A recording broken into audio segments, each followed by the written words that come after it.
Hi, hello and welcome.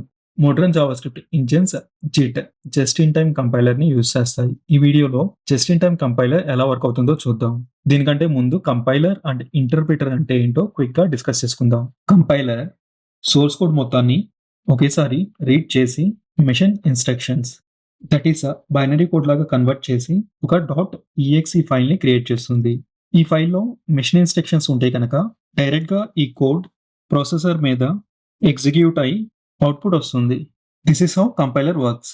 తర్వాత interpreter. ఇక్కడ modern interpreters ఎలా వర్క్ అవుతాయో చూద్దాం. ఇంటర్ప్రిటర్ సోర్స్ కోడ్‌ని ఎగ్జిక్యూట్ చేసే కంటే ముందు ఒక ఇంటర్మీడియేట్ ఫార్మ్‌లోకి కన్వర్ట్ చేస్తుంది.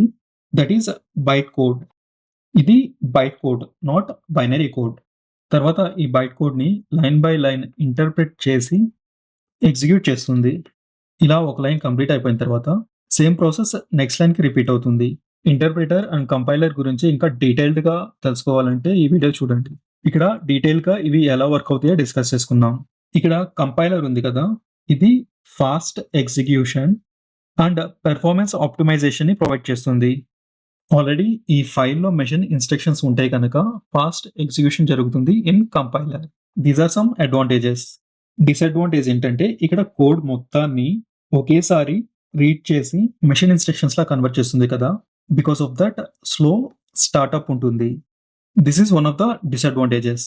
బట్ ఇంటర్ప్రిటర్‌కి ఫాస్ట్ స్టార్టప్ ఉంటుంది. బికాస్ కోడ్ మొత్తం ఒకేసారి కాకుండా లైన్ బై లైన్ రీడ్ అయ్యి ఇంటర్ప్రిట్ అవుతుంది కదా! That's why its advantage is fast startup and disadvantage is slow execution. ఇక్కడ code line by line read అయ్యి ఎగ్జిక్యూట్ అవ్వాలి గనక స్లో ఎగ్జిక్యూషన్ ఉంటుంది ఇంటర్ప్రిటర్‌కి. ఇనీషియల్‌గా జావాస్క్రిప్ట్‌లో ఇంటర్ప్రిటర్‌ని యూజ్ చేసేవాళ్ళు. ఇంటర్ప్రిటర్ స్లోగా ఎగ్జిక్యూట్ చేస్తుంది కోడ్‌ని అండ్ పెర్ఫార్మెన్స్ ఆప్టిమైజేషన్ టెక్నిక్స్‌ని ఏమి ప్రొవైడ్ చేయదు. So to overcome this JIT just in time కంపైలర్‌ని ఇంట్రొడ్యూస్ చేశారు. JIT compiler. జిట్ అంటే జస్ట్ ఇన్ టైమ్. ఇది ఎలా వర్క్ అవుతుందంటే జిట్ కంపైలర్ జావాస్క్రిప్ట్ కోడ్‌ని టోకెనైజేషన్ అండ్ పార్సింగ్ చేసి ఒక ఏఎస్టీలా కన్వర్ట్ చేస్తుంది. ఏఎస్టీ అంటే abstract syntax tree. Based on this AST byte code generate అవుతుంది. ఈ బైట్ కోడ్‌ని interpreter line by line interpret చేసి అవుట్‌పుట్‌ని ఇస్తుంది. ఇలా ఈ బైట్ కోడ్ ఎగ్జిక్యూట్ అయ్యేటప్పుడు ప్రొఫైలర్ అనే ఒక కాంపోనెంట్ ఈ కోడ్‌లో ఉన్న రిపీటెడ్ కోడ్‌ని అబ్జర్వ్ చేస్తుంది. అండ్ ఈ రిపీటెడ్ కోడ్ కంపైలర్‌కి ఫార్వర్డ్ అవుతుంది. ఇది interpreter and this is compiler. Compiler ఈ రిపీటెడ్ కోడ్‌ని కంపైల్ చేసి ఆప్టిమైజ్డ్ మెషిన్ ఇన్‌స్ట్రక్షన్స్‌లా కన్వర్ట్ చేస్తుంది. ఈ మెషిన్ ఇన్‌స్ట్రక్షన్స్ ఎగ్జిక్యూట్ అయి అవుట్‌పుట్ వస్తుంది. So JIT compiler both interpreter and కంపైలర్‌ని యూజ్ చేస్తుంది. కంపైలర్ కోడ్‌ని ఎలా ఆప్టిమైజ్ చేస్తుందంటే ఫర్ ఎగ్జాంపుల్ ఈ ఫర్ లూప్ ఉంది. ఇది 1000 టైమ్స్ రన్ అవుతుంది. If you check in the console loop 1000 times run అయ్యి కే వాల్యూ ప్రింట్ అయింది. ఈ ఫర్ లూప్‌ని ఈ కోడ్‌ని కంపైలర్ ఆప్టిమైజ్ చేస్తుంది. ఇది 1000 టైమ్స్ రన్ అవుతుంది కదా! ఫస్ట్ టైమ్ రన్ అయినప్పుడు ఈ కోడ్‌ని మెషిన్ ఇన్‌స్ట్రక్షన్స్ లాగా కన్వర్ట్ చేస్తుంది కదా! సో ఇలా ప్రతిసారి రన్ అయినప్పుడు ఆల్రెడీ కన్వర్ట్ అయిన మెషిన్ ఇన్‌స్ట్రక్షన్స్‌నే యూజ్ చేసుకుంటుంది. అగైన్ అండ్ అగైన్ ఈ కోడ్‌ని మెషిన్ ఇన్‌స్ట్రక్షన్స్ లాగా కన్వర్ట్ చేయకుండా. So that performance will be improved. ఇక్కడ కోడ్ ఆప్టిమైజ్ అవుతుంది కదా! అలాగే కొన్నిసార్లు ఆప్టిమైజ్ కూడా అవుతుంది. ఫర్ ఎగ్జాంపుల్ ఇక్కడ ఒక ఫంక్షన్ ఉంది. యాడ్ ఫంక్షన్ అండ్ ఇది 2 వాల్యూస్‌ని యాడ్ చేస్తుంది. ఈ ఫంక్షన్‌ని 3 టైమ్స్ కాల్ చేస్తున్నాం విత్ డిఫరెంట్ వాల్యూస్.